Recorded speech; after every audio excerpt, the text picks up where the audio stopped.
शोषित पीड़ित समाज की मजबूत आवाज़, एकलव्य मानव संदेश। दोस्तों, आपने हमारे चैनल को अभी सब्सक्राइब नहीं किया तो सब्सक्राइब कीजिए, बेल आइकन दबाइए, लाइक बटन दबाइए और इस वीडियो को ज़्यादा से ज़्यादा शेयर कीजिए, और जिससे कि ज़्यादा से ज़्यादा समाज को जागृत करने में आपका सहयोग और हमारा मिलकर के सहयोग काम कर सके।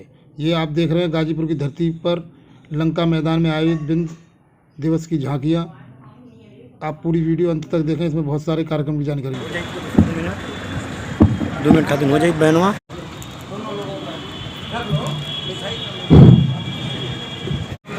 इनके विचार हमारे समाज के लिए बहुत प्रासंगिक हैं। प्रेमचंद बिंद जी,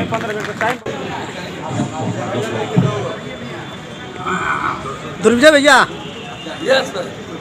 आस पड़ोस से आए हुए सभी पूजनीय बुजुर्ग, माताओं, बहनों, नौजवान भाइयों, पत्रकार बंधुओं, सुरक्षा कर्मियों, हम लोगों के बीच में 65 किलोमीटर की दूरी तय करने वाली बेटी काजल बिंद भी है। हम लोग स्वागत करते हैं इस मंच के माध्यम से। इस कार्यक्रम में भाग ले रहे सभी भाइयों, बहनों, बच्चों, गाड़ी तक गाड़ी तक और कोई साथ में है भैया? नायब नायब नायब नायब बोला। तिलका माझी, समाधान निषाद, बिरसा मुंडा, शहीद झूरी बिंद, स्वर्गीय सहदेव प्रसाद महतो, वीरांगना अवंतीबाई लोधी, दुर्गावती गौड़, झलकारी बाई केवट, वीरांगना रासमणि केवट। हमारे समाज में समय समय पर तमाम वीरांगनाओं का भी जन्म हुआ है, जिन्होंने समाज को आगे बढ़ाने के लिए, समाज को सम्मान, हक हिस्सा दिलाने के लिए, समाज की रक्षा के लिए समय समय पर संघर्ष किया है। इसी समाज के वास्को डिगामा, जान केवट, मैगलन, तिलका माझी, समाधान निषाद, बिरसा मुंडा, राजा मोहन बिंद रहे हैं, जिनकी कीर्ति आप लोग अच्छी तरह से जानते हैं। तो मैं आप लोगों से कहना चाहता हूं कि जिस बिंद समाज का एक गौरवशाली इतिहास रहा हो, अभी हमारे वक्ता साथियों ने आप लोगों के बीच में बताया कि बिंद समाज एक ईमानदार समाज है, एक बहादुर समाज है, एक गौरवशाली समाज है। तो ऐसी परिस्थिति में हम यह चाहते हैं कि आप जानते हैं कि दुनिया में उत्थान और पतन की प्रक्रिया चलती रहती है, उतार और चढ़ाव आता रहता है। ऐसी परिस्थिति में आज कुछ कारणवश यह बिंद केवट समाज पिछड़ गया है। हम लोगों को पुनरुत्थान करने की जरूरत है, पुनः अपने खोए हुए गौरव को, विरासत को पाने की जरूरत है। हमारे समाज में भी तमाम समय समय पर राजे महाराजे भी हुए, ऋषि महर्षि भी हुए, वैज्ञानिक भी हुए, क्रांतिकारी भी हुए, शहीद भी हुए हैं। जीवन के हर क्षेत्र में लोगों का मार्गदर्शन करने वाले लोग रहे हैं। सबसे अधिक आबादी भी हम लोगों के बिंद समाज, केवट समाज की है। भले ही देश के भिन्न भिन्न भागों में भिन्न भिन्न नामों से जाने जाते हैं। कहीं हम ओबीसी में हैं, कहीं एससी में हैं, कहीं एसटी में हैं, कहीं एनटी में रखे गए हैं। तो ऐसी परिस्थिति में कहीं अति पिछड़ा में, कहीं विमुक्त जाति में, कहीं अनुसूचित जनजाति में, कहीं पिछड़ी जाति में, कहीं अति पिछड़ी जाति में, यह हमारे समाज के सामने एक बहुत बड़ी विसंगति है। और इसका मुख्य कारण यह है कि हम लोग शासन प्रशासन में दूर हैं। इसलिए हम लोगों को किसी जिले में, किसी स्टेट में कहीं एससी में रखा गया, तो कहीं एसटी में, कहीं एनटी में, कहीं अति पिछड़े में, कहीं पिछड़े में। तो जबकि यह समाज सामाजिक, आर्थिक, राजनीतिक, शैक्षणिक क्षेत्र में आज इतना पिछड़ चुका है, धन धरती रोजगार के क्षेत्र में इतना पिछड़ चुका है कि आज राष्ट्र की मुख्य धारा से कटकर हाशिए पर आ गया है। अपनी बुनियादी जरूरत, रोटी, कपड़ा, मकान, दवाई, पढ़ाई लिखाई के लिए तरस रहा है, तड़प रहा है, चिल्ला रहा है।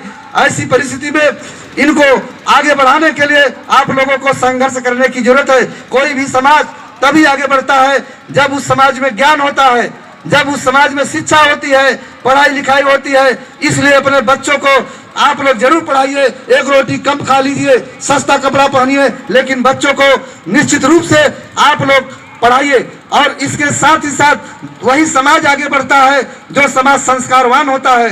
संस्कारवान वह समाज है जिसमें सामाजिक कुरीतियां नहीं है, सामाजिक बुराइयां नहीं है, जो समाज रूढ़ियों में नहीं फंसा है, जो भी समाज अंधविश्वास पाखंड से दूर है, जो समाज वैज्ञानिक सोच पर आधारित होकर के आगे बढ़ने की कोशिश करता है, प्रगतिशील सोच के साथ आगे बढ़ने की कोशिश करता है, वो समाज आगे बढ़ता है। इसलिए जो सामाजिक कुरीतियां हैं, उस सामाजिक कुरीतियों में जैसे नशाखोरी है, आज तमाम तरह के नशा के व्यसन में हमारा समाज फंसा हुआ है। काफी लोग आज नशाखोरी के शिकार हैं। नशा किसी भी समाज को गर्त की तरफ धकेलता है, खास करके जैसे शराब है, वह शराब व्यक्ति को आर्थिक रूप से, मानसिक रूप से, सामाजिक रूप से, शैक्षणिक रूप से, राजनीतिक रूप से, आर्थिक रूप से बर्बादी का कारण बनती है। इसलिए शराब का हम इस मंच के माध्यम से आह्वान करते हैं कि आप लोग त्याग करिए और वो पैसा बचा करके आप अपने बच्चों की पढ़ाई पर खर्च करिए, बच्चों के स्वास्थ्य पर खर्च करिए, अन्य अच्छे कार्यों में वो पैसा आप लोग लगाइए।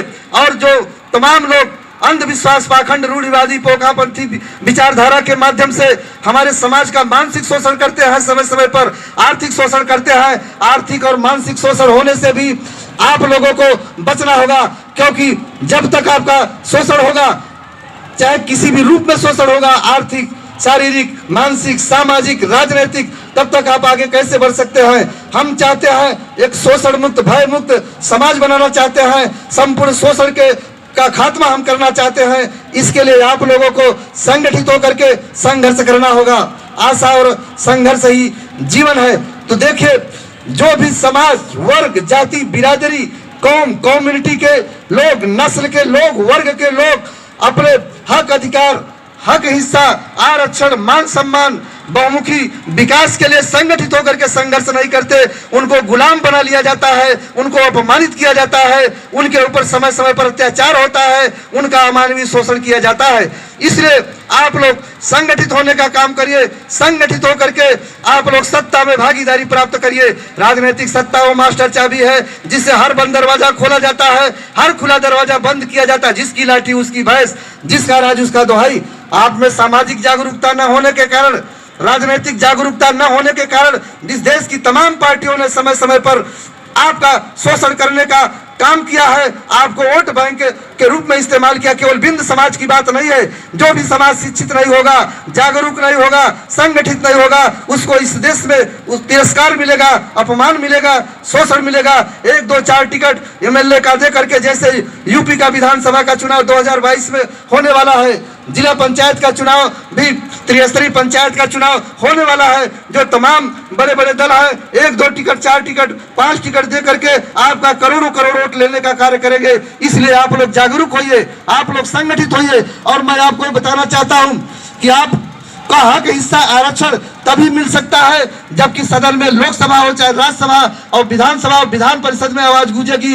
1, 2, 4 लोग जीत करके भी जो समाज के लोग गए, वो लोग समाज के हक, हिस्सा के लिए मजबूती से आवाज नहीं उठा पाते, क्योंकि उनकी संख्या कम होती है, उनका नेतृत्व भी आपको हक, हिस्सा नहीं देना चाहता है। इसलिए भारी संख्या में आप लोग उत्तर प्रदेश की विधानसभा में पहुंचने का काम करिए।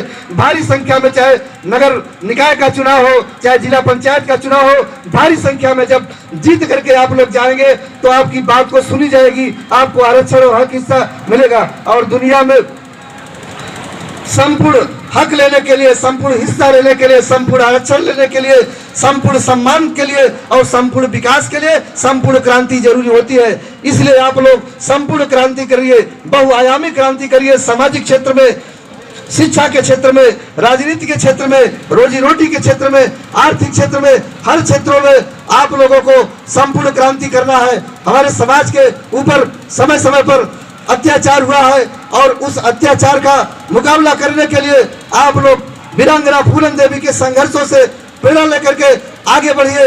आपके ऊपर कोई अत्याचार नहीं कर सकता जिस तरह से उन्होंने अत्याचारियों को सबक सिखाने का काम किया है। कोई आपको कितना भी रोकना चाहे नहीं रोक सकता।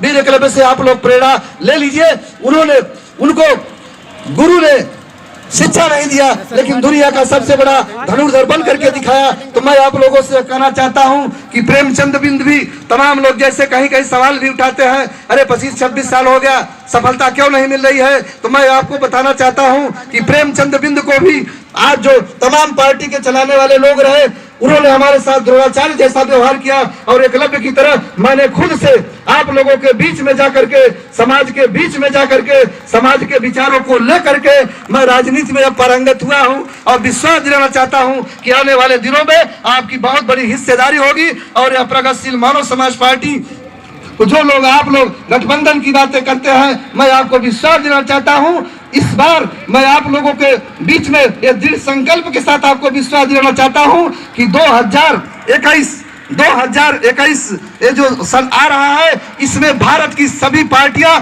प्रेमचंद बिंद से हाथ मिलाने के लिए तैयार होगी। यह आपके हाथ में है, इसमें ताकत आपको पैदा करना है। तो इन्हीं चंद शब्दों के साथ मैं आपसे यह कहना चाहता हूं कि मैं तो आप लोगों के नाम को, जैसा कि हमारे पूर्व वक्ता साथियों ने बताया, बड़े भाइयों ने बताया कि मैंने बिंद नाम को प्रगतिशील मानव समाज पार्टी का कैंडिडेट हमने मध्य प्रदेश में उतारा था, बिहार में उतारा, उत्तर प्रदेश में उतारा है, आने वाले दिनों में अन्य राज्यों में भी उतरेंगे।